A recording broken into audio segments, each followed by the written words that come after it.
আমি ডক্টর সুরাজিস পান্ডা, আমি কিন্তু প্রিন্সিপাল অধ্যক্ষ এই কলেজে। আমি 2021 সালে 19 ফেব্রুয়ারি এই কলেজে জয়েন করি।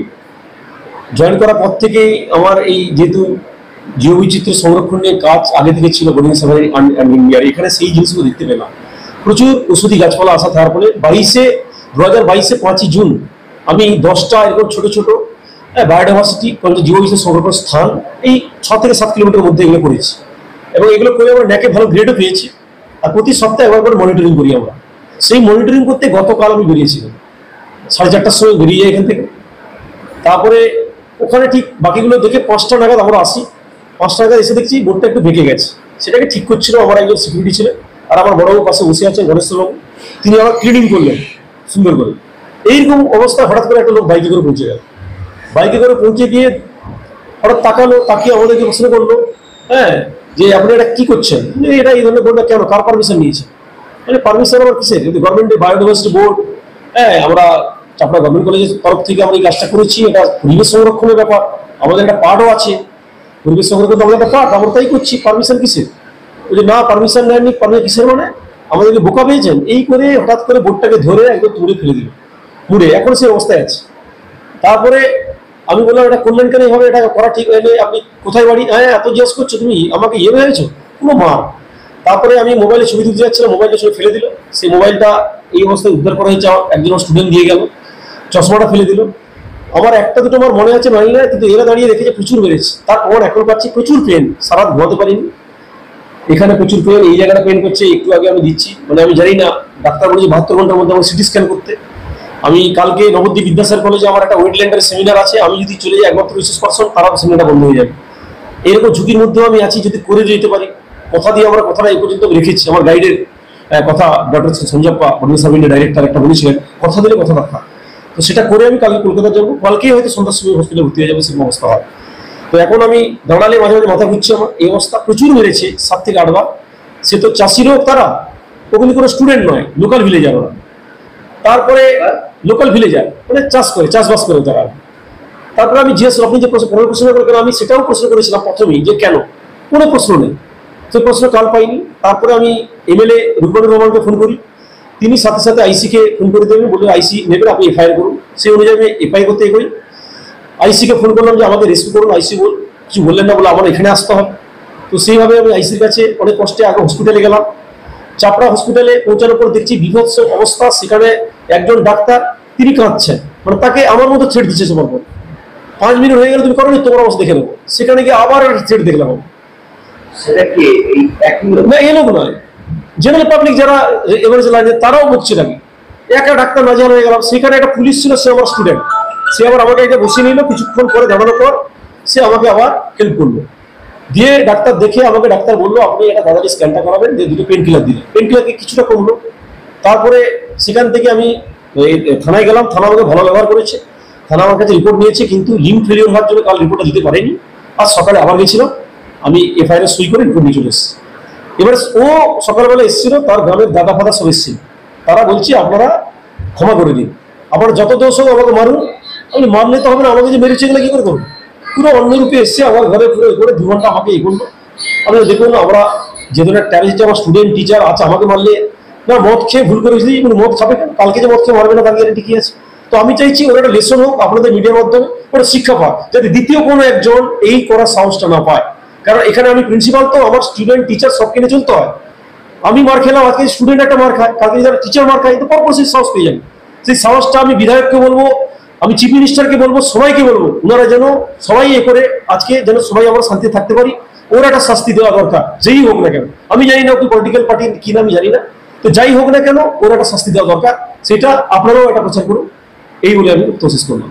আপনি তো রুম্পানুর রহমানকে জানাবেন এই বিষয়টা, ঠিক আপনি বললেন কেন রুম্পানুর রহমানকে জানালেন?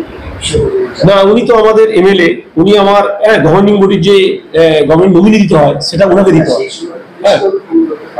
পুলিশের নাম্বার আমার ছিল না, পুলিশ তো চেঞ্জ হয়, পুলিশের যে নাম্বার ছিল সে নাম্বার ছিল না।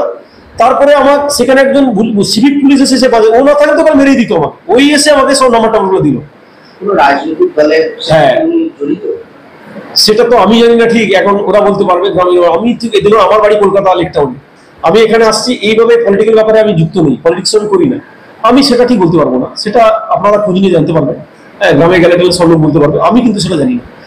কিন্তু ও যে ধরনের টর্চার গুলো আমি অনেক দেখুন অরুণাচল থেকে শুরু করে বহুত ট্রাইবের সাথে করেছি, দার্জিলিং এ 5 বছর ছিল রাজ্য গভর্নমেন্ট কলেজে, কিন্তু এরকম দেখিনি আগ্রাসন, এইভাবে অ্যাটাক করে মানুষকে মেরে দেবো, এটা কারণ এত বড় একটা রাগ থাকতে পারে তো? আমি সেটাই বললাম যে না আমি মদ খেয়ে বেরিয়েছি, কিন্তু মদের কোনো গন্ধ পাইনি। বড় ধরনের একটা বাইক করে এসেছিল, সে বাইক করে সুন্দর করে চালিয়ে চলে গেল। তো এটা রহস্য, সে কিন্তু এখানেও বলে গেল যে আমার মাথা খারাপ হয়ে গেছিল, মেরে দিয়েছি, ব্যাস, আর কিছু না। পুলিশ কি তাকে ধরেছে? আমি জানি না, পুলিশ তো চেষ্টা করছে বলছে, কিন্তু আমি যখন আসছিলাম দেখলাম ওকে আরেকজন নিয়ে চলে গেল, পুলিশ যে দিকে যাচ্ছে তার উল্টো দিকে চলে গেল, সেটা আমি দেখেছি চার থানা আসার পরে। এখন পুলিশ তাকে ধরতে পেরেছে।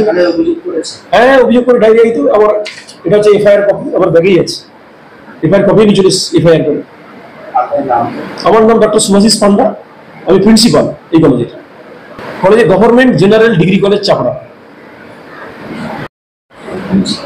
কারা এসেছিল আপনার কাছে ক্ষমা চাইতে বা অন্যায়? অ্যাকচুয়ালি সকালবেলা আমাকে 9টার সময় চাপড়া থানা পুলিশ যেতে বলেছিল, কারণ গতকাল যে এফআইআরটা করেছিলাম লিঙ্কেজ ছিল না বলে প্রবলেম ছিল। তো আমি বেরিয়েছি, হঠাৎ করে ওই গ্রামেরই যারা মেরেছিল তার দাদা, উনি বললেন আমি পঞ্চায়েত মেম্বার, হ্যাঁ, তো আমার ভাই কাজটা যা করেছে আপনাকে ক্ষমা চাই নেবো। সে এসে বলছে তুমি এতগুলো মারলে আমার এত প্রেম হচ্ছে, তুমি ক্ষমা চাইলে সব হয়ে যাবে, সেখানে মারলে আর এখানে ক্ষমা চাইবে? ওইসব করে এসেছিল যে স্যার একটু দেখুন আমাকে। আমি বললাম না, এটা পারবো না, আমি একজন সরকারি অফিসার, কালকে তুমি আজকে বলছো মদ খেয়ে বেরিয়েছি, কালকে যে আবার মদ খেয়ে মারবে না গ্যারান্টি কিছু আছে? তোমার একটা লেসন পাতা সামনেই বললাম, ঠিক আছে আমি করবো, তুমি যদি ভালো হও ভালো, ভবিষ্যতে দেখতে পাই তুমি ভালো হচ্ছে তখন আমি পাবো, কিন্তু এখন তোমার ভালো কোনো লক্ষণ দেখতে পাচ্ছি না, এইটুকু। কিন্তু ওর পলিটিক্যাল কি ব্যাপার সত্যি আমি জানি না, যেটা জানি না আমি বলবো না, কিন্তু ওর ভাই এসে বলছে আমি পঞ্চায়েত মেম্বার, এটুকু বলেছিল আমাকে। হ্যাঁ, আমাদের হাটখোলা পঞ্চায়েত, হাটখোলা গ্রাম পঞ্চায়েতে, হ্যাঁ, উনি একজন মেম্বার। তো আমার দাদা না ভাই একটা বললো যে এরকম ও একটু করে ফেলেছিস তার ভুল করে, আর ভুল করে এগুলো হয় না, কারণ মদ খেয়েছে বলছে, মদের কোনো গন্ধ পাইনি, ও বোল্ডলি একটা বড় ধরনের বাইক চালিয়ে এসছে, হ্যাঁ, বোল্ডলি চলে গেল, আর যে জোর দিয়ে মারলো মদ খাওয়ালো কিন্তু মারতে পারে না। হ্যাঁ, এটা সত্যি সুরা করা উচিত, এটা একটা লেসন পাওয়া উচিত, নাহলে কিন্তু আমরা এটা টিকতে পারবো, ফিউচারটা কিন্তু আমাদেরও খারাপ হয়ে যাবে। গতকাল স্যারের সাথে আমি একটু গিয়েছিলাম, স্যার আমাকে বললেন যে বড় আপনি যাবেন কি, তাহলে চলুন যাই, আমরা একটু বোর্ডগুলো একটু ক্লিন করবো, আর একটু দেখে থেকে আসবো। আচ্ছা ঠিক আছে, তাহলে স্যার চলুন যাচ্ছি। তারপরে আমরা গেলাম, গিয়ে প্রায় রান্নাবন্ধের ওপার পর্যন্ত আমরা গিয়েছিলাম, গিয়ে এসে আসার সময় যখন কতগুলো বোর্ড ক্লিন করে আসার পরে যখন আমার লাস্ট রাজীবপুরের কাছে আসি, তখন ওখানে একটা বিএসএফ এর ইয়ে ছিল, ক্যাম্প ছিল, ঠিক জাস্ট বিএসএফ ক্যাম্পটাকে কভার করে 30 ফুটের মাঝেই আমরা অ্যাটাক হই। ওখানে একটা বোর্ড ছিল, বোর্ডটা সামনে পেছনে হয়ে গেছিল, আমরা সামনে জঙ্গল টঙ্গল পরিষ্কার করছিলাম। ইন দ্য মিন টাইম ওই ভদ্রলোক এসে আমাদেরকে জিজ্ঞেস করলেন যে তোমরা এখানে কে, তোমরা কি করছো?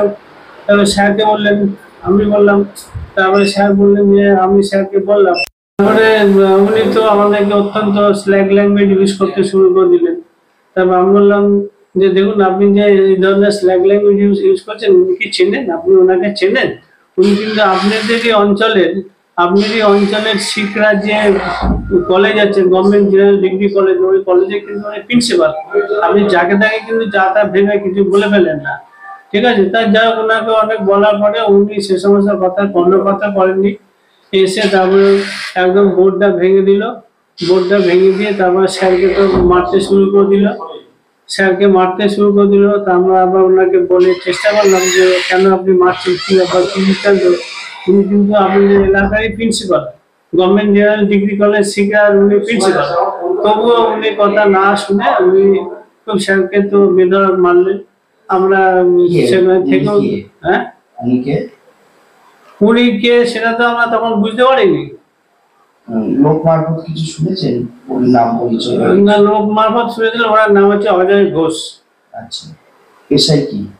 হ্যাঁ হ্যাঁ পেশায় কি? হ্যাঁ, পেশায় কি উনি? সেটা হয়তো গ্রামেরই লোক টোক হবে হয়তো, সেটা আমরা হয়তো বুঝতে পারিনি। কোনো কি রাজনৈতিক দলের সাথে যুক্ত?